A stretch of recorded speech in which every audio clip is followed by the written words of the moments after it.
राजनाथ सिंह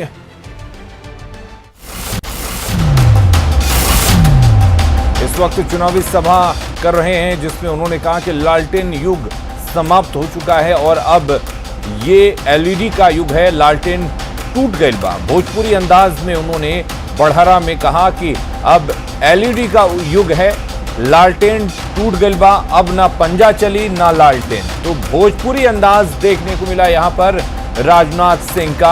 आपको बता दें कि भोजपुर के बढ़हरा में वो इस वक्त चुनावी सभा कर रहे हैं, जहां पर उन्होंने कहा कि लालटेन का युग अब खत्म हो चुका है और अब एलईडी का युग है, लालटेन टूट चुकी है और लालटेन का तेल जो है वो बह चुका है। और चुनावी सभा में नीतीश कुमार ने आरजेडी और तेजस्वी पर जमकर निशाना साधा। सीएम ने कहा कि कई लोग वोटरों को लुभाने और भ्रमित करने में जुटे हुए हैं, जो बाद में नुकसान पहुंचाएंगे। लालू राबड़ी के शासनकाल को जंगलराज करार देते हुए लोगों को सचेत रहने की नसीहत भी दी। नीतीश ने कहा कि कुछ लोग बड़े बड़े वादे कर रहे हैं, लेकिन जनता उनको जान रही है, ऐसे लोगों के कोई अनुभव नहीं है। लोगों का अपहरण होता था और आप जानते हैं कितने व्यापारियों को बिहार छोड़ करके भागना पड़ा था।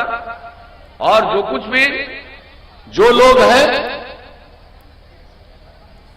और अन्य लोगों को जिस तरह से कष्ट होता था, यहां तक कि डॉक्टरों को कष्ट होता था, उनका किस तरह से अपहरण होता था, ये सबको मालूम। लेकिन हम लोगों ने क्या कहा था जब काम करने का मौका मिला और उसके पहले हम लोग निकले न्याय यात्रा में, और हम लोगों ने यही कहा कि अगर हम लोगों को मौका दीजिएगा तो न्याय के साथ विकास के मार्ग पर बिहार को आगे ले जाएंगे। और उसका मतलब है हर इलाके का विकास और समाज के हर तबके का उत्थान। और यही काम हम लोगों ने कर दिया, कोई किसी चीज की उपेक्षा। और वहीं छपरा के परसा में सीएम नीतीश कुमार ने जेडीयू प्रत्याशी चंद्रिका राय के पक्ष में वोट करने की अपील की। अंबेडकर आदमी बनाने वाले नेता का नाम है। मैं आपसे कहना चाहता हूं कि 15 वर्षों सबका विकास, सबका कल्याण, समाज के हर इलाके का विकास किया, किसी इलाके की उपेक्षा की, और समाज के हर तबके का उत्थान। और जो किनारे है, हाशिए पर है, उन तबकों के उत्थान के लिए हम लोगों ने काम किया। और कितना काम किया, महिलाओं के लिए क्या किया गया बिहार में हम लोगों ने किया। महिलाओं को कोई इज्जत मिलती थी, जनप्रतिनिधि के रूप में कितना कम स्थान था, लेकिन हम लोगों को जब मौका मिला तो हमने महिलाओं को 50% आरक्षण दिया। अब 3 बार चुनाव हो चुका पंचायती राज संस्थाओं में, नगर निकायों में, और अब कितनी जनप्रतिनिधि महिलाएं हैं।